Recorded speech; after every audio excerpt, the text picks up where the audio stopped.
आप देख रहे हैं राष्ट्र के नाम समर्पित ओटीटी इंडिया और आपके साथ मैं हूं मीनाक्षी गुप्ता। महान साहित्यकार मुंशी प्रेमचंद की 85वीं पुण्यतिथि पर हर कोई उन्हें याद कर रहा है। उनकी कलम का जादू ऐसा था कि आज भी उनकी कहानियां लोगों के जहन में अलग छाप छोड़ जाती हैं। गबन, गोदान, कफन और ईदगाह जैसी कृतियों के रचनाकार मुंशी प्रेमचंद की हर कहानी उनके जीवन की तरह ही संघर्ष से भरी होती थी। 31 जुलाई 1980 को वाराणसी के लम्हई गांव में जन्मे मुंशी प्रेमचंद का असल नाम धनपत राय श्रीवास्तव था। ये बात तो शायद आप भी जानते होंगे, लेकिन शायद ये बात ही आपको पता हो कि उन्होंने अपनी रचनाएं सबसे पहले नवाब राय के नाम से शुरू की थी और उसके बाद प्रेमचंद के नाम से लिखते लिखते इतने प्रसिद्ध हुए कि आज उनकी रचनाएं लोगों को उस वक्त के असल हालात से रूबरू करवाती हैं।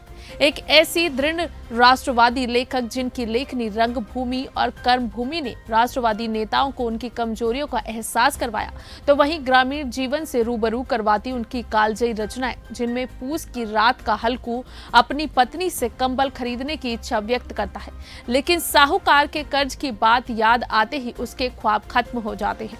इसके अलावा गबन और गोदान जैसी कृतियां, जिनके माध्यम से उन्होंने ये दिखाने की कोशिश की कि कैसे कुछ खास तरह की सामाजिक, आर्थिक और राजनीतिक व्यवस्थाओं से शोषण का जन्म होता है। गबन का नायक अपनी पत्नी की इच्छा पूरी करने के लिए पैसे की चोरी करता है, फिर उसे पत्नी से दूर रहना पड़ता है। सिर्फ ग्रामीण जीवन ही नहीं बल्कि सदगति और सवा सेर गेहूं जैसी कृतियां पुरोहित परंपरा का घोर विरोध करती हैं।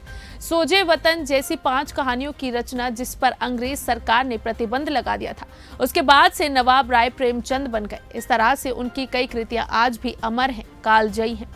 यूं तो प्रेमचंद की शुरुआती शिक्षा फारसी में हुई। शायद यही वजह रही कि उनका पहला लेख असरारे माँ आबिद रहा और उसके बाद भी उन्होंने उर्दू साहित्य में कई उत्कृष्ट रचनाएं लिखी।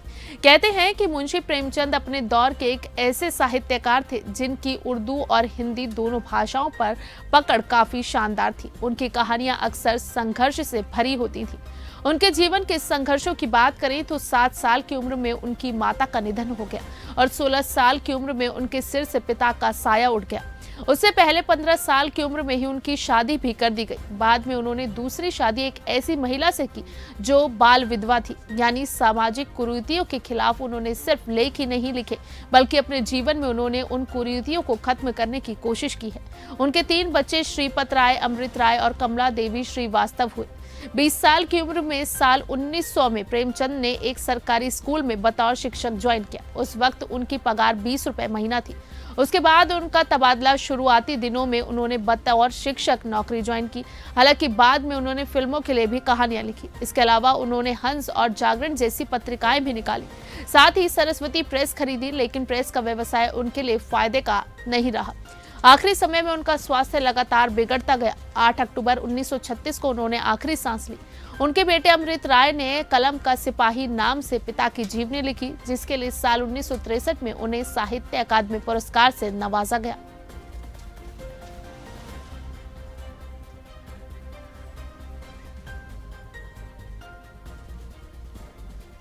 फिलहाल के लिए इतना ही। देश और दुनिया की तमाम बाकी खबरों के लिए आप जुड़े रहिए ओटीटी इंडिया के साथ। रग रग में हिंदुस्तान।